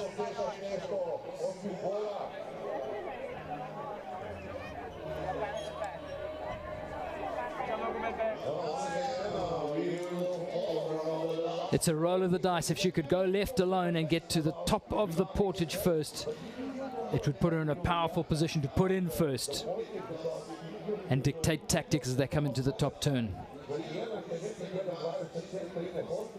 It's proper tense. That is Chepe, proper Cinco, tense. Rosa. No, Hostrup's dropped back. It's just too hard on that second wave out. She's not prepared to do that.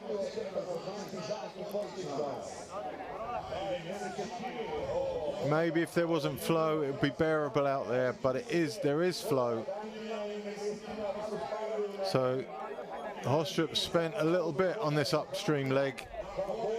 The Danish crowds will not be excited to see that. I think there is plenty more to come in this race. Hour 37 into it, so we're tired. Jeremy Candy online's made a very good point there. We can't get the replays because we've got the music from the site, which isn't licensed, I guess. Good point. And thanks, Jeremy. It's not a debate that hasn't happened already. So they're homing in on this portage now. You can hear the noise of the crowd. You can hear the PA. Just adds to the nerves. They go past one of those old skeleton fishing boats on the right-hand bank. Panatepe, Panatsinko, Pernille Hostrup, and Greta Rosa. This is so tense. Chepe has come to life in this last 5 minutes.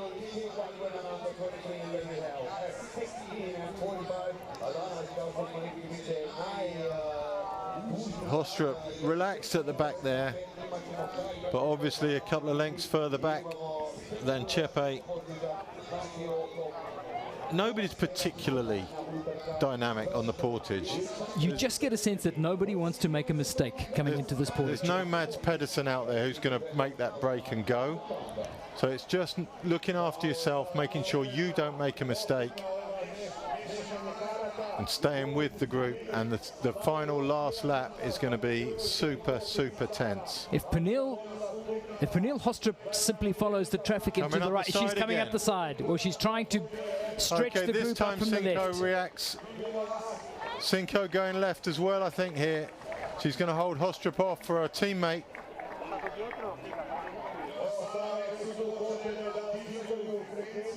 She's forced Cinco into the lead. Well played, Hostrup. Rosa just dropped back into the V. There's nothing you can do but wait there. Use every little bit of rest you can get.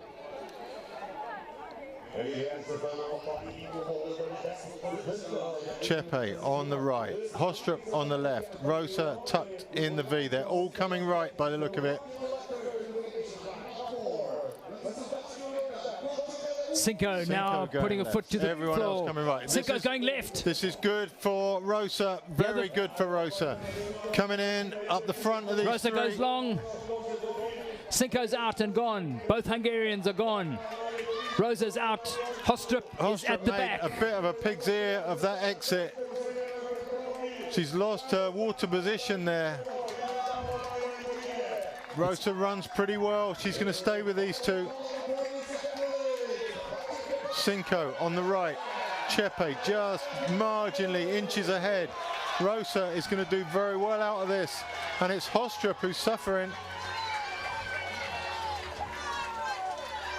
Panatepe leads to the portage. This could be the medals here. Beautifully Depending done by how well Tepe. Hostrup gets in here. Hostrup holding Rosa up just a little bit. It's Hungary, GB. With Denmark sitting right on Greta Rosa's tail. Confirmation that Saskia is out of the race. That happened a while back. But the two Hungarians are going to arm wrestle for gold. I think the others are going to come back. I think Rosa is relentless. I think Hostrup still on the water is strong.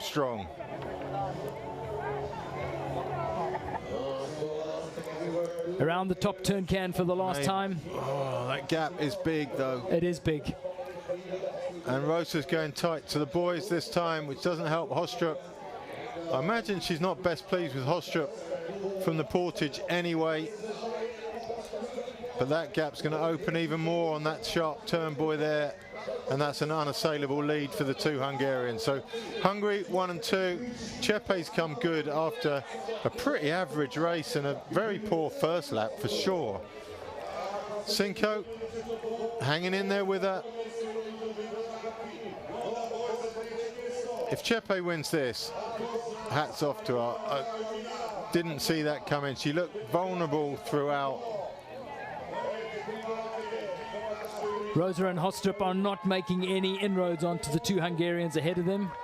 Listen, what are you going to do? You know, are you going to be the one who tries to close down and then get overtaken by the person you've given a lift for the last lap? And cough up the last medal. This is tough, very tough. Panacinco Panachepe. This will be gold and silver. There's a world champion in that picture. Chepe, at this stage, it's just run on whether you're a racer or not, and it seems Chepe has finally got a sniff of this, and she doesn't look like she's letting go at this stage. Cinco has been the fastest on the water all the way. She did overtake Chepe into that last portage, so she's still got firepower, but it's going to be super tight.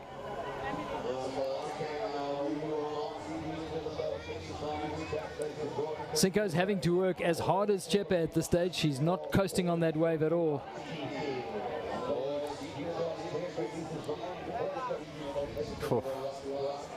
Rosa digging in hard. Hostrup to me, waiting. Yeah. Just waiting. She's happy to let her do all the... Yeah. They know, she knows you can't close that gap. Yeah.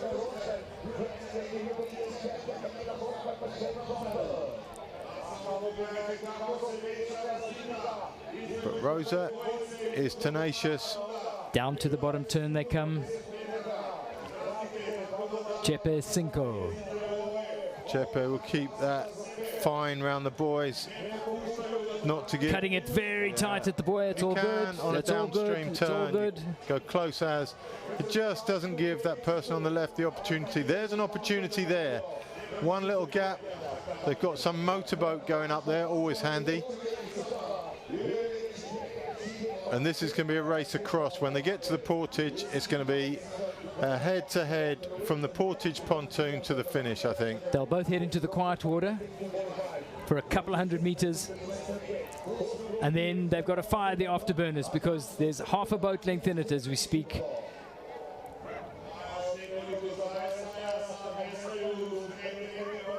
They'll both want to be going as slow as possible without giving the opportunity to the two behind to close the gap. It's a finely measured thing. They know what they've got to do. This will stay like this until they move out from the side, which is about when they get to the portage. And then it will be a head-to-head to the finish. Chepe versus Cinco. Chepe holding the cards at this stage, I'd say. There's the portage. So in a minute, they're going to turn left, and then it's game on. Chepe will come as far up. There we go. Cinco fires the turbos first. Cinco goes. She's going to go past. Cinco's firing. Chepe's got no response. Bana Cinco comes off the wave and has gone into the lead. A comfortable win in the end for Cinco. Chepe knows she's got no response to that. She's going to take silver, but your champion, beautifully timed, explosive sprint coming off the wave in the closing 100 meters. Panasenko. It's going to be a Hungary 1-2. Can we go straight back to the second pair? Let's go straight back to the race for bronze. It's going to be Hostrup. I can see it from the window. I'll give you what I can. Hostrup half a length up. Here we go on screen on Rosa. Hostrup for bronze. Rosa in fourth place. It's a tough break for her. They know that they did well, the pair of them. The two Hungarians just too strong at the end. And I imagine the race for third panned out exactly as we saw the race for first. We didn't see it on shot, but I imagine it went the same way. Nicely done. Well, recognition from the three women who are going to be on the podium, but tough for Rosa to come away from that without a spot on the podium. It was a great race from her. Van Voorst, who was so strong on that first leg, the whole first two laps, and Zironi, excuse me, who took that dreadful swim at the portage.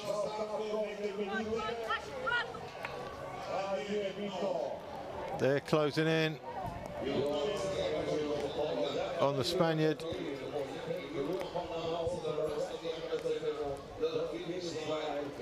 In fact, that swim could have been a race ender for a lot of athletes. So it's a spectacular recovery and result for her from that.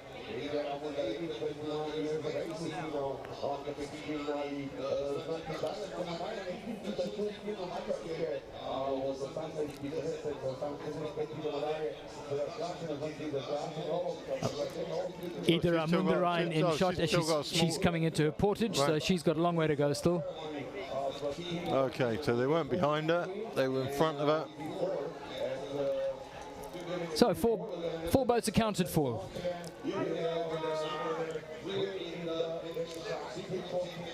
A great women's C2 race. K1 race. K1 race, but it's a big field, quality racing. It was good. Big groups. Some good race management.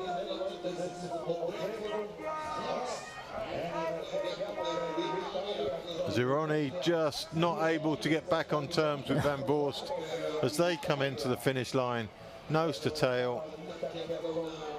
What could have been for Zironi if she hadn't had that swim? Odette van Voorst. And then Lucretia Zeroni. Hannah Anderson. Karolina Voriskova.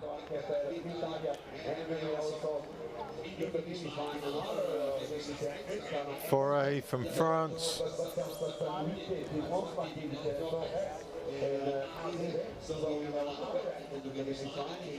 And then the next one across the line will be the Calamita, who was impressive, super impressive on those middle laps. But when she blew, she blew. Yeah. That portage was just one too far for her. And everything about her body language said she was done. And that last big lap and the small lap must have been a fairly torrid experience for her. She's upset, but hats off. She did super well. Yeah, for 80% of the race, she was. That is really impressive. Up there with the very best of them. She will have gained a lot of fans today, and you can see that she's upset. You see, she feels she belonged up the front end of that race, and she did for so long.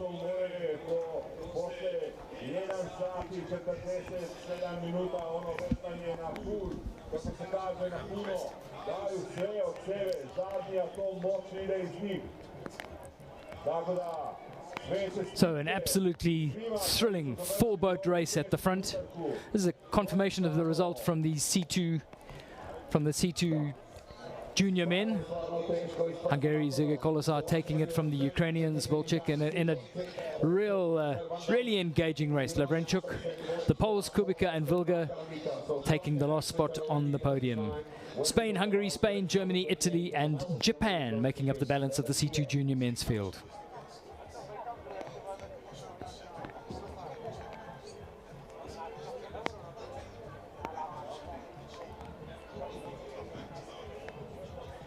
The C1 under 23, well, it's Lily Metkovic, a race that was initially dominated by Anastasia Dezitska, and it just all changed on the portages. A real story of two portages, that wasn't it? Two completely contrasting tales. Dominant on the water, just unable to match it on the portages. Ferrakova picking up the last medal for the Czech Republic. The balance of the result sheets going Italy, Germany, Canada. They'll be pleased with Eva Keru. Tough day out there for Veerman today. She's had better days than that, and I'm sure she'll be a little bit disappointed. She won the Europeans ahead of Evakova, and yeah, to be a minute or so down on her today probably is a little bit disappointing. Canadian Carew. Yep. I'd like to see more. There must be more women's C1 in Canada. Well, there are. Zoe Bergeron has been the flag bearer when it comes to the under 23. She didn't have a good race today at all. It just didn't work out for Zoe. She's much better than that, and she knows it. Yasuda at the back, 16 minutes down. Kowalek of Poland in 11. And Laura Uri for Slovakia in 16. Moldova, Canada, Japan. Wrapping up the result sheet for the C1 under 23 women.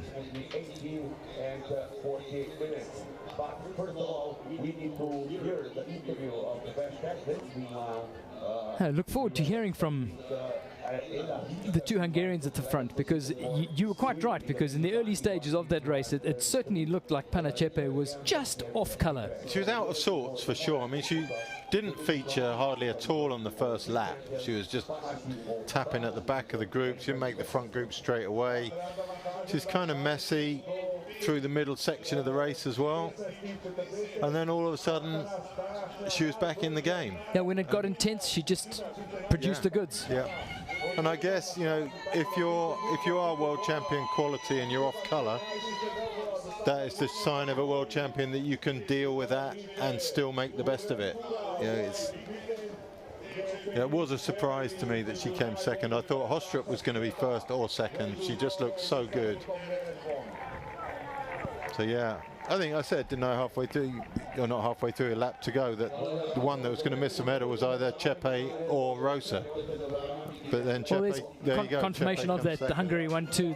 The Pana Pana show with Cinco and Chepe taking a thrilling end to this race. Hostrup, that's the sad loser in that one is Greta Rosa. I mean, if You say sad loser. It's her first year at under 23. Yeah. She's fourth. There's a long way for her to go there.